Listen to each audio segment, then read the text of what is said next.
So first of all, I want to say, if you're loving Modern Warfare Zombies, that's great. Don't let the opinion of some stranger online affect your enjoyment of the game. Whilst I thought Outbreak was a cool change of pace, I am a round-based enjoyer through and through. Although I'm having fun with Modern Warfare Zombies, in my eyes, the fun is inconsistent, and I'm unsure how much longevity the new formula will have. So let's get into it. In my opinion, MWZ isn't bad. It's boring. And I don't mean that from when I load in to when I exfil, I'm bored out my skull. I mean that the downtime that's common with the progenitor to this mode, DMZ, was justified with the nature of the PvPvE tension that mode brought. I think in order to properly discuss zombies, we have to discuss the DNA of the mode. MWZ is a hybrid or evolution of Cold War's Outbreak and Modern Warfare 2's DMZ. Outbreak was an open area zombies mode. You would roam a big open map, completing side objectives, getting points and gear, to then go up to another round or world tier, with each tier increasing the general difficulty. Whilst vaguely similar to round-based zombies, Outbreak was a big departure from the traditional COD Zombies formula. There was out-of-game progression, being that you could upgrade your field equipment abilities and the strength of the perks. It wouldn't affect what you started with, but it meant what you got in-game was stronger. Once those were upgraded, the only rewards for continuing were camos, calling cards, and the self-imposed reward accolades for getting to higher world tiers. The same way people would go for high rounds in traditional round-based zombies. And DMZ was a Tarkov-light mode in Modern Warfare 2 that set people in a battle royale-sized map with tasks to complete to get reputation from factions for rewards such as skins, camos, and calling cards. The mode focused heavily on the PvPvE dynamics. AI were always aggressive, but with some communication, or even forceful assertion, you could join up with other squads to form larger teams. At one point, teams could go up to 6 people, but after a lot of backlash from players experiencing 6-man Chinese death squads, the number was put down to 4.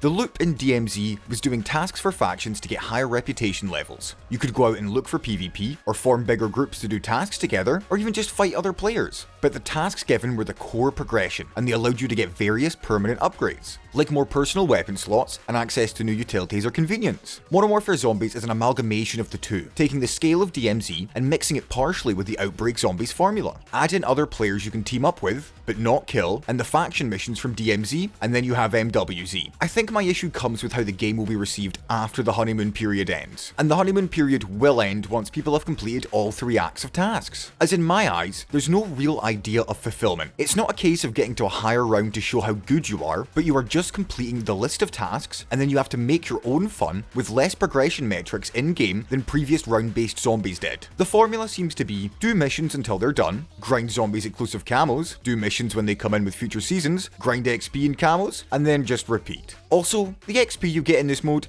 is dog shit. Like absolutely terrible. Which is why every single game, all of the extracts are taken up by teams farming the exfil chopper's zombie spawns, because that's one of the few times the game creates a true horde. Like in DMZ, you can bring items in and out of raid. The items you can take in and out of the match are guns, perk cans, so long as they're not consumed, aether tools, which upgrade weapon rarity, ammo mods, and crystals that will pack-a-punch guns for you. Whilst the upgrades are cool, neither pack-a-punch or weapon rarity stays when exfilling. I can get pack-a-punch not staying as they make guns pretty powerful and give you a progression metric each game to get, but weapon rarity not staying on exfil is fucking stupid. There is no wow factor for finding a yellow tier legendary weapon, because you know it's only useful for the rest of the game, and once you exfil with it, it becomes a grey. Weapon rarity has a big effect on base damage, and without the ability to keep them between games, you have to do the same grind each time to get the parts to upgrade rarity, or you bring in rarity upgrades you might have stashed. But that issue is magnified by the short time allotment. When you spawn in, you have 45 minutes before the toxic zone located at one part of the map starts expanding. By the time you start fresh and get to good rarity in Pack-a-Punch, the storm will be expanding, and you have to leave to then do the exact same thing next game. Perks being removed each game makes sense for progression, as you want a power cycle each time you go into the game. But the requisition stash where you store stuff out of game is way too small, when you only have 10 slots, but you have the ability to store Pack-a-Punch upgrades, perk cans, rarity upgrades, and ammo mods. Without the ability to stack up like 3 of each, it just gets saved for Pack-a-Punch upgrades and high tier aether tools. I assume over the seasons, they'll add ways to increase it, but they have 6 seasons of learning from DMZ, and DMZ had this problem fixed by season 4, that allowed you to do quests to increase the stash size. The map is split into 3 tiers. Tier 1 is the difficulty of starting a traditional round-based mode. Zombies are slow, weak, and don't pack too much of a punch.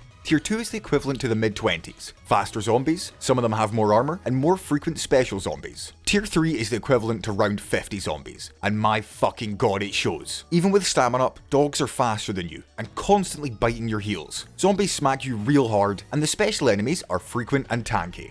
This 3-tiered zone system could work in concept, but I feel there's some static mechanics that inhibit the enjoyment of this system. As a 3-man squad, it's really easy to keep a group alive, even in tier 3 zones, which are pretty hard. Solo is a different ballgame in tier 3 zones, as it's very easy to die, but as a solo, if you navigate smart, prep accordingly, and your brain isn't too smooth, you can make trips in and out the tier 3 zone without too much of an issue. I think a big part of the issue is that there isn't much incentive to stay in tier 2 or 3 zones for long. Pack-a-Punch goes up to tier 3, and in order to pack-a-punch your guns to higher tiers, you have to be in that respective tier or above, making trips into the tier 3 zone simultaneously pretty fun and kinda bullshit. It's very dangerous even with all perks, but this is just due to the dogs being supersonic speeds, and unless you are constantly hopping over obstacles to cheese their pathing, they will catch up to you and slowly drain your plates until you're eventually downed. The rush of escaping the horde is great, getting prop blocked by dogs so you can't move is not. And unless your current mission requires you to do stuff in a tier 3 zone, it doesn't always feel worth it to upgrade your stuff, because the upgrades are lost on extraction. Or even fucking better, losing everything because the server died or the game crashed. Me and my team have never wiped once, but we have all been DC'd so many times. The same issues that plagued DMZ at launch are happening again with Modern Warfare Zombies. Like I say, the 3-tiered system could work, but the zones are the same each time. I get it thematically, as the dead centre of the map is dangerous, but variation in the shape and location would create more intrigue, and be more engaging with the question of where do I have to go for X this game. I mentioned the XP farming that people were doing, and I get why they do it, as XP is so pitiful otherwise. But I feel that exfils should move location once called in, and over the course of the game, they should move closer and closer to the centre of the map, meaning the longer you stay in game, the more dangerous your exfil could and should be. This creates risk versus reward, either go in fast and do the mission, in and out, or if you're having a long one, you better make sure you're geared to make it to the exfils at the end. People are gonna be mad at me suggesting removing exfil cheesing, but people cheesing exfils is a symptom of both the terrible XP and wanting the fantasy of fighting hordes of weaker zombies, rather than the more tanky and lower amount of zombies that happen in tier 2 and 3. The chaos of a swarmed exfil is fantastic. Really, getting the amount of zombies that come at you when you're extracting feels so good. But that's the most amount of zombies you'll ever experience at one time. Doing contracts specifically to fight off lots of zombies gives you less enemies than trying to escape does. It feels strange. They could increase the volume of zombies, but decrease their tankiness, and that would make the system feel better in my eyes. Or add even more conditional ways to get lots of zombies. For example, there's an activity where you have to destroy nests. This is done by shooting the big cysts on the walls and fighting off the decent amount of zombies that come at you during it. What if instead of just going loud all the time, you could do it stealthy? You'd get less zombies, and you'd have to melee the cysts to be quiet. This lets you do it faster to get the gear that's inside. Or, if you wanted to fight a horde of zombies, then start shooting. It would spawn exfil chopper amounts of zombies, meaning you get more weapon XP and dopamine from killing zombies, but it will take longer with an increased chance of dying. The missions in Modern Warfare Zombies are basically the same as DMZ. Do contracts, kill X with Y. Boring stuff that can also get really tedious. For example, there was one to break zombies' armor with a specific ammo mod. Sometimes you got unlucky and had to do so many contracts to just try and get the mod to drop. And then if your gun is too upgraded, it kills them too fast for the effect to proc. Or even if you go into a higher tier zone, the ammo effect is RNG, so you have to tap fire mags into zombies praying the conditional effect goes off to give you progression. There's a story mission you do with just yourself or your squad once you complete an act. They're okay. Whilst I haven't gotten to the boss fight in Act 3's story mission, the other two were about as average as I expected. For some miscellaneous stuff, human enemies are kinda overtuned, and riot shield enemies are way overtuned. Some cunt with a pistol and a riot shield shouldn't be able to take all 3 of my plates in 2 perfect shots less than half a second apart. Plus they're just immune to Molotovs sometimes, so you have to cheese the fuck out of them to kill them. There's also a hidden fast travel system, where certain locations on the map have 3 symbols on them, and you can find rune doors and enter the 3 symbols and pay 1k to fast travel there. This is awesome. A really creative way to do it. It's thematic, and it allows for easier map navigation. Whilst I won't remember any of the symbols, there are already third-party maps for it, so that's a plus. Another thing that's the same in both zombies and multiplayer, but whoever had the stupid fucking idea of locking certain guns, perks, killstreaks, attachments, and other items behind fucking daily challenges needs to be sent to a padded cell. The Karambit knife required 5 daily challenges to unlock. You get 3 daily challenges and then an endlessly repeatable one to farm once your main 3 are done. For zombies, this is completing 3 contracts in 1 infill. It's not hard at all. But what pisses me off is that there are multiple levels up to 55 where you unlock nothing. They took content out of the level grind to time gate behind arbitrary progression mechanics. The same goes for weapon attachments. Some of the new guns guns only have 2 or 3 attachments available during leveling, and all the good attachments require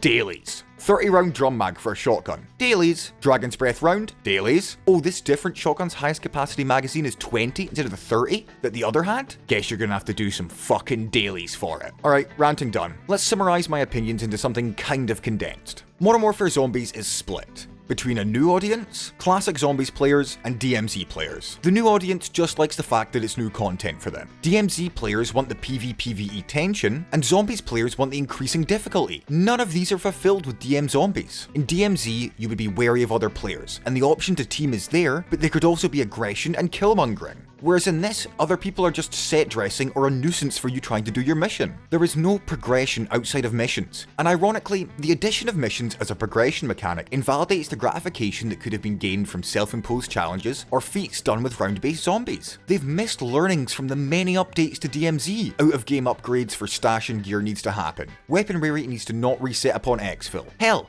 I'd even be happy with it going down 1 tier each game instead of a complete reset. The zombies in this are funner when it's more horde, less tank. Adjustments to enemy amount and balance are needed to stop players farming exfils for the best XP. Whilst I'm impressed with the possible zombie counts they can have, it needs to be upped for consistency. The games need to last longer and get more dangerous as time goes on. I really believe slowly moving exfils closer to the centre of the zone would create a much more rewarding risk versus reward system. It would also create more teams working together, as if you and another squad are going for a late exfil in a tier 3 zone, squadding up to help each other would be basically a given. All in all, I'm having fun, but I don't believe that fun has longevity, and the downtime in the games is less forgivable without the PvPvE element.